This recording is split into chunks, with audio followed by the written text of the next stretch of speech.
नारायणं नमस्कृत्य नरं चैव नरोत्तमं देवीं सरस्वतीं व्यासं ततो जयमुदीरयेत्। ನರನೆಂದುಶೇಷನಪೆಸರು ನಾರಾಯಣನ ಮೆರವ ಮೂಲ ರೂಪವೆನಿಪ ಗುರು ವ್ಯಾಸ ನರೋತ್ತಮ ವಾಯು ದೇವಿ ಲಕುಮಿ ಸರಸ್ವತಿಗೊಂದಿಸಿ ಗ್ರಂಥವರೆವುದು ಗಡ. ದೇವಸ್ಯ ವಿದಾರಿತ ಮಹತ್ತಮಃ ಆನಂದಸ್ಯ ಪದಂ ವಂದೇ ಬ್ರಹ್ಮೇಂದ್ರಾದಿ ಅಭಿವಂದಿತಂ. ಕಾಮಧೇನು ಯಥಾ ಪೂರ್ವಂ ಸರ್ವಾಭೀಷ್ಟಫಲಪ್ರದ ತಥಾ ಕಲೌ ವಾದಿರಾಜ ಶ್ರೀಪಾದೋಭೀಷ್ಟದಾ ಸತಾಂ. ನಾರಾಯಣಂ ನಮಸ್ಕೃತ್ಯ ಶ್ಲೋಕ.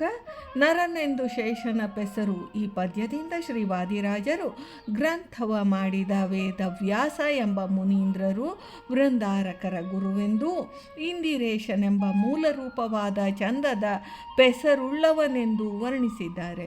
ಶ್ಲೋಕದಲ್ಲಿ ನರನೆಂದರೆ ಶೇಷ, ನಾರಾಯಣನೆಂದರೆ ಶ್ರೀಹರಿಯ ಮೂಲ ರೂಪ. ಇವರಿಬ್ಬರಿಗೂ ಗುರು ವ್ಯಾಸರು, ನರೋತ್ತಮ ವಾಯು, ದೇವಿ ಲಕುಮಿ ಸರಸ್ವತಿ ಇವರಿಗೂ ನಮಸ್ಸಿ ಗ್ರಂಥ ಪಠಿಸಬೇಕು ಎಂದಿದ್ದಾರೆ. ಅರ್ಥ: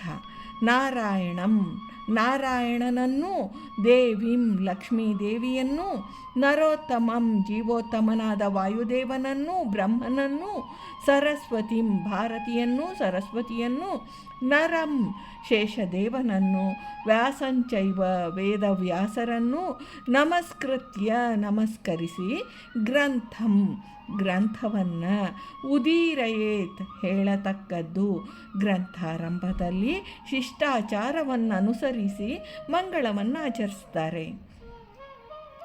ನರನೆಂದು ಶೇಷನ ಪೆಸರು. ನರ ಎಂಬುದು ಶೇಷದೇವರ ಹೆಸರು.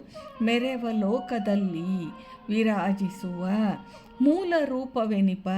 ಮೂಲ ರೂಪದಿಂದ ನಾರಾಯಣನಿಂದ ಅಭಿನ್ನನೆನಿಸುವ ಗುರುವ್ಯಾಸ ಜಗದ್ಗುರುಗಳಾದ ವೇದವ್ಯಾಸರಿಗೆ, ನರೋತ್ತಮ ವಾಯು ಜೀವೋತ್ತಮನಾದ ವಾಯುದೇವನಿಗೆ, ದೇವಿ ಲಕುಮಿ ದೇವಿ ಎಂದು ಕರೆಯಲ್ಪಡುವ ಲಕ್ಷ್ಮೀದೇವಿಗೆ, ಸರಸ್ವತಿಗೆ, ಭಾರತೀ ದೇವಿಗೂ ಸಹ ವಂದಿಸಿ ನಮಸ್ಕರಿಸಿ ಗ್ರಂಥವರೆವುದು ಗ್ರಂಥವನ್ನು ಹೇಳಬೇಕು.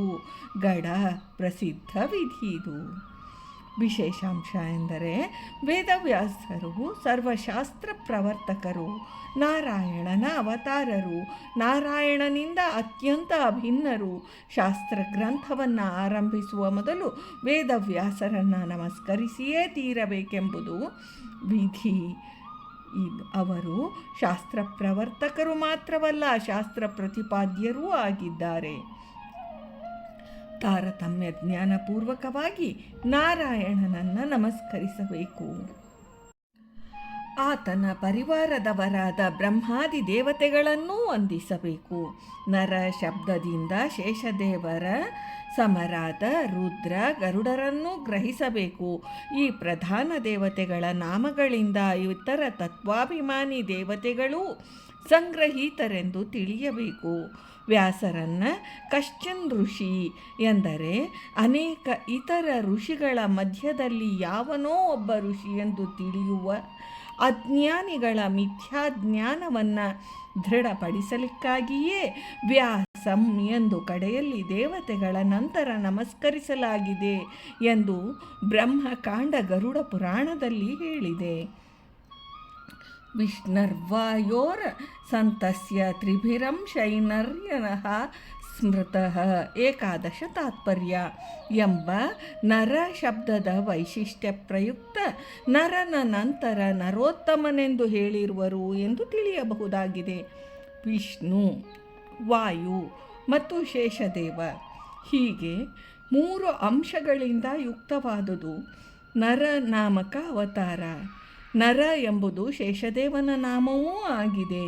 ನರ ಎಂದರೆ ಮಾನವ, ನರೋತ್ತಮನೆಂದರೆ ರಾಜ.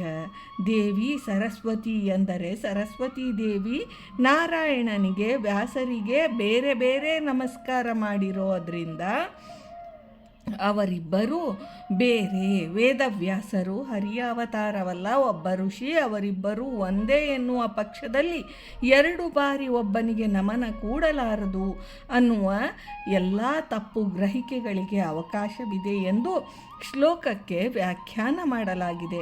ನರರೆಂದರೆ ವಿಷ್ಣುರ್ವಾಯೋರನಂತಸ್ಯ ಎಂದು ಪ್ರಸಿದ್ಧವಾದ ವಿಷ್ಣು ವಾಯಾಂಶಯುಕ್ತನಾದ ಶೇಷ, ಆ ಶೇಷನಿಗಿಂತ ಉತ್ತಮನಾದ ವಾಯುದೇವನೇ ನರೋತ್ತಮ. ದೇವೀಂ ಎಂಬುದು ಸರಸ್ವತಿಗೆ ವಿಶೇಷಣವಲ್ಲ, ಲಕ್ಷ್ಮೀದೇವಿ ಎಂದರ್ಥ. ವೇದವ್ಯಾಸರು ನಾರಾಯಣನ ಅವತಾರವೇ ಆದರೂ ಮೂಲ ರೂಪ ಗ್ರಂಥದ ಪ್ರತಿಪಾದ್ಯ ಅವತಾರ ರೂಪ ಗ್ರಂಥಕರ್ತ ಎಂಬ ವಿವಕ್ಷೆಯಿಂದ ಬೇರೆ ಬೇರೆ ನಮಸ್ಕಾರಗಳು ಯುಕ್ತವೇ.